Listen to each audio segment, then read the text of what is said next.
algún modelo de exposición para mostrarlo en la plataforma y para que ustedes también puedan tener como una especie de, de- de- de evolución y puedan analizar un poco lo que están haciendo. A mí me parece muy bueno que además hacerlo, inclusive ponerlo en la plataforma como para que hayan modelos de evaluaciones también y de devoluciones de los contenidos. ¿Eh? Ok. Está bien. Ahí creo que lo puse en grabar. ¿Sí? Ahí ya lo Está veo. grabando. ¿Sí? Ahí ya lo veo. Gracias. Pero bueno, después no sé dónde me lo deja, pero bueno. Bueno, como estaba comentando el ejemplo de Protágoras con su discípulo, que este le dijo que solamente le pagaría en el momento que él gane un juicio. Como no ganaba ningún juicio, este no le pagaba. Entonces Protágoras lo que hizo, le hizo un juicio a su discípulo y le dijo que si si Protágoras le ganaba este juicio al discípulo, le tenía que pagar porque le ganaba el juicio. Y en cambio, y también le debía pagar si perdía porque las herramientas que utilizaba el discípulo para ganar este juicio eran a través de las herramientas que le había dado Protágoras. O sea que a eso me refiero, que hacían un malabares de palabras para, para convencer. Muy bien. Muy bien. Bueno, por otro lado, todo lo opuesto es Sócrates. Nosotros marcamos dos palabras claves en lo que sería el método de enseñanza socrático, que es por un lado la ignorancia y la mayéutica.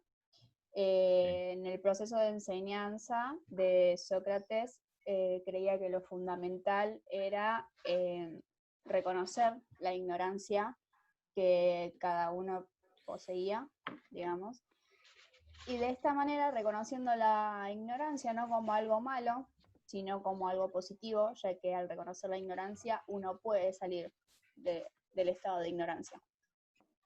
Por otro lado, el objetivo principal de Sócrates era razonar utilizando como herramienta el diálogo.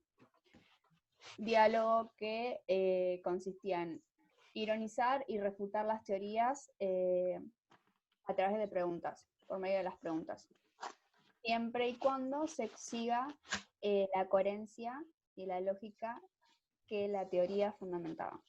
Por ejemplo, él no daba su opinión al respecto de la teoría.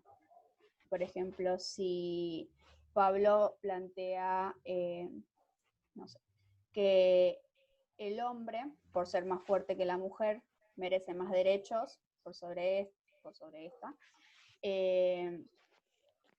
Sócrates lo que hacía no era decir, no, esto no es así por esto y por esto y por esto, sino lo que hacía era, bueno, siguiendo tu lógica, entonces, si una persona, por ser más fuerte que vos, tiene más derechos, entonces un físico-culturista que tiene muchísima más fuerza que Pablo, por ejemplo, merecería más derechos que Pablo.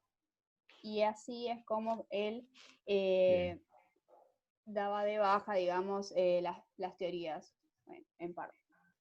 Después está lo que él llama la mayéutica, que es realizar preguntas, dar cuenta de la ignorancia y llegar a las propias conclusiones. Es lo que él llama hacer nacer el conocimiento. Que bueno, es una frase que utiliza en referencia a su madre, que era partera. Bien. Y en contraste con los sofistas, planteaba que la verdad es universal y objetiva y que indagando se puede encontrar la verdad. Y la verdad puede ser descubierta en forma colectiva. Muy bien. Perfecto. Ok. Paso a la otra.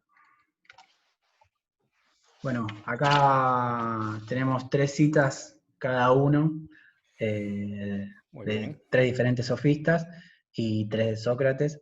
Vamos a leer una y explicarla, cada una de ellas, una cada uno. Bueno, uno de los sofistas, Protágoras, decía que el hombre es la medida de todas las cosas. Como ya lo dije anteriormente, no había una verdad absoluta o una única verdad, sino que cada hombre tenía una verdad y lo que importaba era la opinión. Lo que se resaltaba era la opinión del hombre. Que esa era. Bien.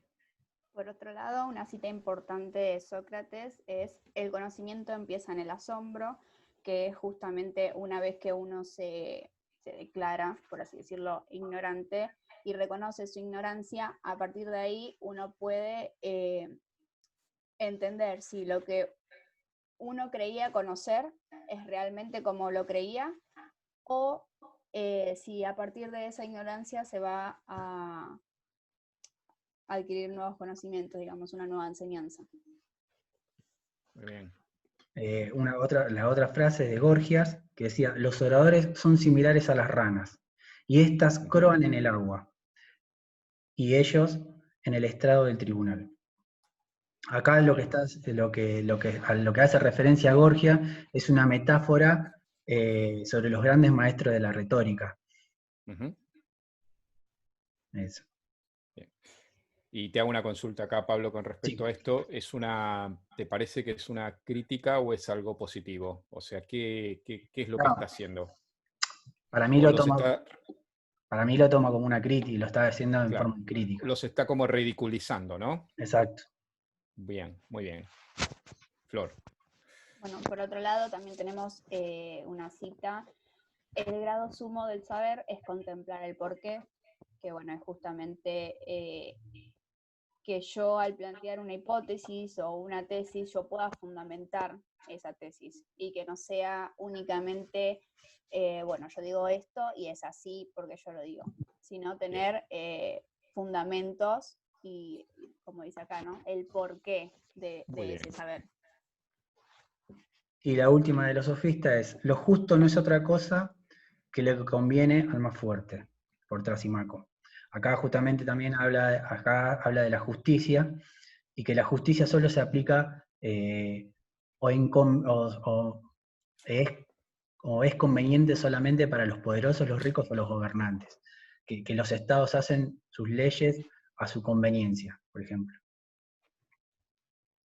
Perfecto.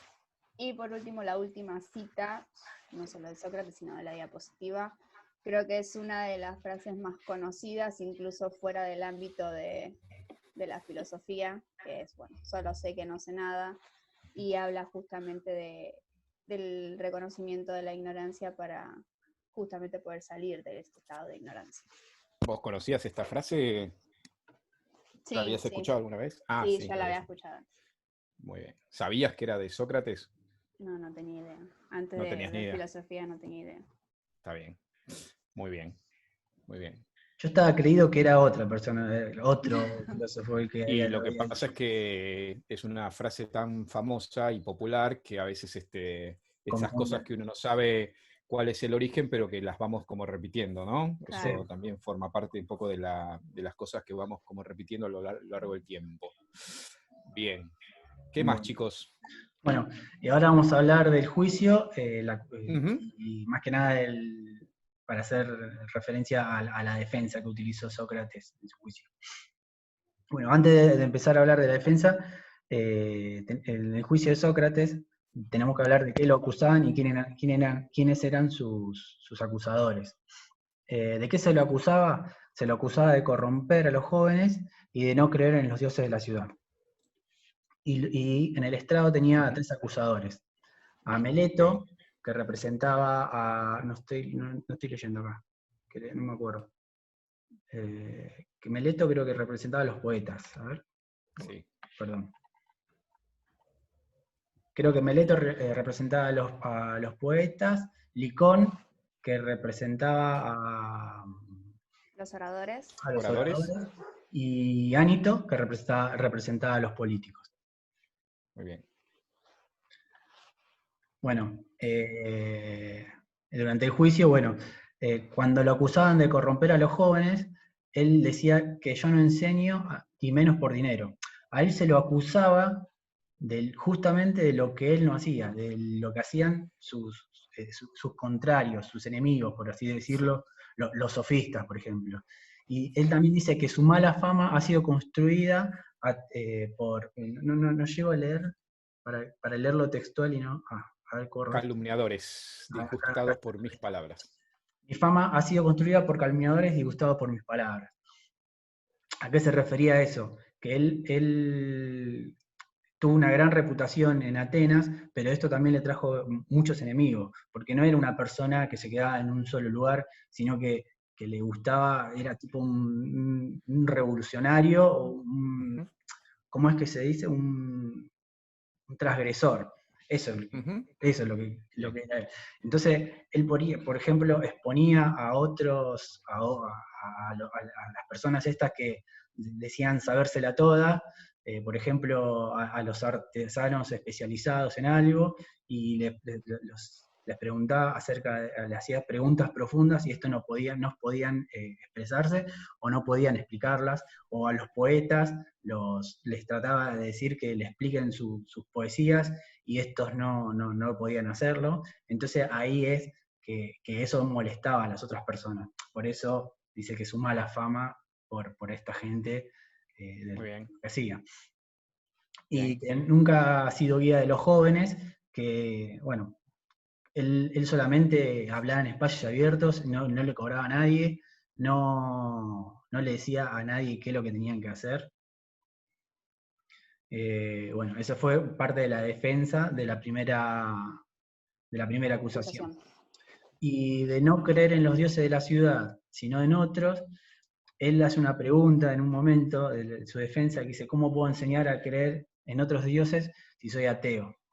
En un momento Meleto lo acusa de ateo a Sócrates durante el juicio, entonces ahí Sí. Sócrates utiliza esa cita de Meleto para decirle, si yo soy ateo, no creo en los dioses, ¿cómo puedo enseñar acerca de otros dioses? Como que ahí expuso a la contradicción misma de la acusación de Meleto, ¿no? Bueno, en el juicio fue declarado culpable y él, una de las citas que dijo fue, prefiero con mucho morir habiéndome defendido de este modo a vivir habiéndolo hecho de ese otro modo. Él siempre quería como morir en la de él, no se iba a retractar por más que le costara la vida. Bueno, se lo sentencia y se lo sentencia a muerte a beber cicuta, ¿no? Bien. Otro de los puntos del trabajo que teníamos que desarrollar era la relación de las enseñanzas socráticas con los orígenes del filosofar. Cabe destacar que en los orígenes del filosofar hay tres puntos claves, por así decirlos. Por un lado es el asombro, por otro lado la duda y por otro lado las situaciones límites. La relación que establecimos con el asombro es, y leo lo que dice la diapositiva, Dale. la punta de lanza de sentir que hay una parte de la realidad que no entendemos era, para Sócrates, aquello que nos impulsa a adquirir conocimiento. Esto lo relacionamos con, nuevamente, ¿no? Quizás es un poco repetitivo, pero el tema de reconocer la ignorancia y poder asombrarnos de los frutos que puede obtener a raíz de esto, reconocer que lo que no sabíamos, lo que creíamos saber quizás no era así, conocer algo nuevo. Además también lo relacionaba con, en el texto de Jasper, hablaba sobre las preguntas desinteresadas, ¿sí? Que no se buscaba un objetivo o un beneficio a raíz de las preguntas, sino que el conocimiento de esas preguntas era la misma satisfacción. Y justamente para Sócrates era exactamente lo mismo. Su satisfacción no iba por algo monetario ni un beneficio propio, sino que la propia satisfacción era el conocimiento.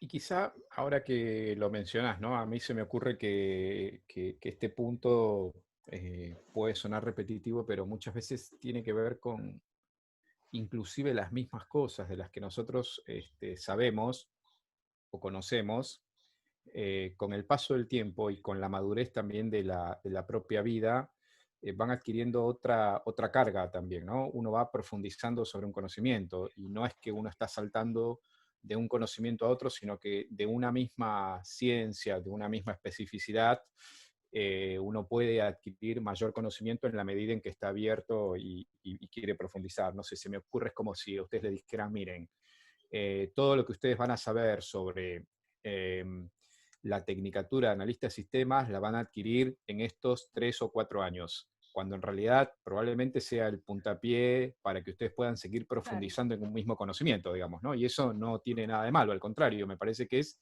lícito que cada vez nos especifiquemos cada vez más, digamos, ¿no? Se me ocurre... El continuo aprendizaje, constantemente. Continuo aprendizaje, exacto. Sí, Pablo. Se me ocurre cómo diagramar eso, es como una pirámide invertida. Muy bien. Partiendo sí, es así. ¿No? Una pirámide invertida es una lectura más causal y más profunda sobre un mismo conocimiento, digamos, ¿no? Uno tiene mayores elementos para comprender otros contextos, pero uno se hace, vamos a decirlo así, en el buen sentido, ¿no? Bueno en lo que sabe, ¿no? Y cada vez más. Uh-huh. Claro, tal cual. Bien, ¿qué más? Bueno, después, en relación con el ítem importante de la duda, bueno, básicamente la mayéutica está relacionada en este punto, que bueno, es la metodología que utilizaba Sócrates, llegar a la verdad por medio de las preguntas, y que a raíz de las continuas preguntas sobre una hipótesis, que esa hipótesis pueda resistir toda crítica honrada, que es de lo que también hablábamos en el texto de Jasper. Bien, y muy bien. por último, las situaciones límites lo relacionamos con, bueno, justamente el juicio y la sentencia de Sócrates, que, bueno, como mencionaba Pablo, de morir, que incluso prefirió la muerte antes que desistir de su postura y sosteniendo siempre sus principios, ¿no? Bien, muy bien. Bien. Yo Bueno, por una cuestión de tiempo, seguramente sí. Mucho más, ¿no? Ya terminamos, ya nos falta una. Dale, quedan dos diapositivas nada más. Bueno, perfecto, perfecto. Sí, ¿iba a decir algo o continuamos? No, sigan. Así damos las conclusiones y hago un par de preguntitas. En la diapositiva siguiente tenemos una obra de David que representa el momento de que se le acerca a Sócrates la cicuta, y vemos a todos los discípulos ahí llorando por él. Es más, ellos habían planificado una fuga y él no la aceptó, y hasta el mismo soldado, como se ve que ahí que le acerca la cicuta, estaba triste por la misma situación esta, ¿no? Y bueno, bien, muy bien. Y por último tenemos una cita final y la conclusión del trabajo. Bien, muy bien. ¿Vas vos, Flor? Dale. Bueno, la cita que elegimos como para dar el pie a la conclusión es: preferiría que las multitudes estuviesen en desacuerdo conmigo que encontrarme fuera de armonía conmigo mismo. Él prefería estar peleado con el mundo y estar tranquilo por dentro y decir lo que sentía, tanto lo que sentía como lo que decía era congruente, era lo mismo. Muy bien. Flor, ¿alguna referencia con la cita? Bueno, justamente el tema de la conclusión es cómo él defendía una idea siempre y cuando él crea en esa idea. Muy bien. Él lo defendía, por ejemplo, en contraste con los sofistas. Si algo les parecía inmoralmente incorrecto, lo seguían defendiendo igual por X propósito. Sócrates, todo lo contrario. Que bueno, acá es la conclusión que planteamos nosotros. Sócrates se convierte en un mártir por defender sus ideas. Justamente él se convierte en un referente al morir por sus ideales, siguiendo sus ideales hasta el último momento, y que creía esencial mantener una idea fundamentada y que resistiera cualquier interrogante. Sin embargo, también era importante que se crea en esa idea. Muy bien. No sé si pueden volver a la pintura, que son las un par de diapositivas. La conclusión, ahí. La anterior. Una antes, pero ahí está. Esta pintura, la siguiente. ¿Esa? ¿La pintura de David? No, esa. La pintura de Jacques-Louis David. Fíjense que cuando quiere representar la muerte de Sócrates, ese hombre que está señalando para arriba pareciera ser que es, uno puede pensar, podría ser Sócrates o podría ser tranquilamente Platón, ¿no? Porque está señalando con el dedo para arriba. Recuerdan esta idea de la teoría de las ideas, digamos, ¿no? Como que Platón, en homenaje al maestro que era Sócrates, va señalando el mundo de las ideas con el dedo para arriba. Hay otra pintura, me parece que es de Da Vinci, en donde él hace como la última cena, y en la última cena, que son siglos posteriores a la filosofía griega, por lo tanto, los griegos no tenían noción de Jesús ni de nada. En la última cena están los santos, Jesús, María, y hay una foto en donde aparecen los filósofos, digamos, ¿no? Hay uno que está mirando para arriba, que sería Platón, o Sócrates podría ser, porque hablan en términos más o menos parecidos, y hay otro que está señalando para abajo, ¿no? A tierra, con el dedo para abajo, que es Aristóteles, digamos, ¿no? O sea, lo pone a uno señalando el mundo del cielo, el mundo de las ideas, y a otro señalando que no hay mundo de las ideas, sino que hay un mundo sensible, que es el que nosotros vemos, y está señalando con el dedo para abajo, ¿no? Pero me hizo acordar mucho esta pintura. Bien, muy bien. Un par de preguntitas como para cerrar. Sí. Fuera del análisis, para los dos, ¿no? La misma pregunta. Fuera del análisis un poco histórico, este contexto que ustedes nos han contado, este análisis de los textos también que nosotros tenemos acceso, digamos, a la lectura por ahí de los diálogos platónicos, ¿qué conclusión sacan del ver, digamos, esto, y especialmente si uno pudiera entender la metodología socrática o uno lo traslada un poco al campo, ya no solo de la filosofía, al campo, si quieren, de la vida profesional o de la vida, si ustedes lo quieren llevar por ese lado? Acá se las dejo a ustedes, ¿no? Para que... No sé, Pacho, si querés contestar vos. Pablo. O contesto yo, por eso yo si no... Dale. Sí. Ah, dale. Sí, porque yo veo mucho de los planteos que estuvimos viendo durante la clase y lo que se planteaba de Sócrates y demás, que se pueden seguir viendo reflejados en el día de hoy, como hay muchas personas o muchos profesionales que por conocer mucho sobre ciertas áreas específicas que se las considera difíciles, por así decirlo, creen saber o creen tener la posibilidad de opinar de todo y sentirse más intelectual que otra persona que quizás se dedica a otro tipo de áreas. Muy bien. Un ejemplo de eso son lo que estamos viendo ahora, de, no sé, de cualquier panelista que es un abogado y opina sobre el coronavirus y cómo hay que salir de cuarentena y todo eso. Bien, muy bien. O sea que como que el protagonismo de tener un micrófono adelante te hace como tener como la autoridad suficiente para poder decir cualquier cosa, digamos, ¿no?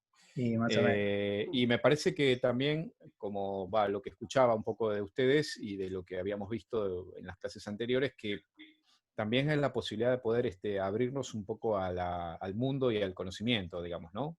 Más allá de lo que uno va acumulando, creo que el hecho de encaminarse no solamente a una carrera, sino a una materia como esta, a veces ayuda un poquito a poder mirar un poquito más adelante de lo que nosotros tenemos, ¿no? Y a veces son cuestiones que ayudan mucho a poder crecer también, ¿no? Crecer en conocimiento y crecer también como personas, digamos, ¿no? Aristóteles decía en alguna de sus obras que pensar y reflexionar nos hace mejores personas, con lo cual me parece que de alguna manera estamos logrando un intento de formarnos y de seguir creciendo a partir de lo que vamos viendo, ¿no? Yo particularmente que he leído la muerte de Sócrates, los diálogos platónicos que aparecen ahí, los diálogos de la juventud y de la madurez, vuelvo otra vez a los textos y cuando los quiero trasladar un poco a la lectura de lo que nosotros vamos viviendo, vamos viendo, siempre hay cosas nuevas, ¿no? Para sacar o pareciera que están hablando en sintonía con el mundo que nos toca vivir, ¿no? Y creo que esa es la riqueza un poco de la lectura de los clásicos, digamos, ¿no? Bueno, muy bien. Si querés ya cortar la grabación, Pablo, Yo seguramente estaré subiendo, no sé si al grupo, quizá a cada uno, después mandaré las notas por quintos, pero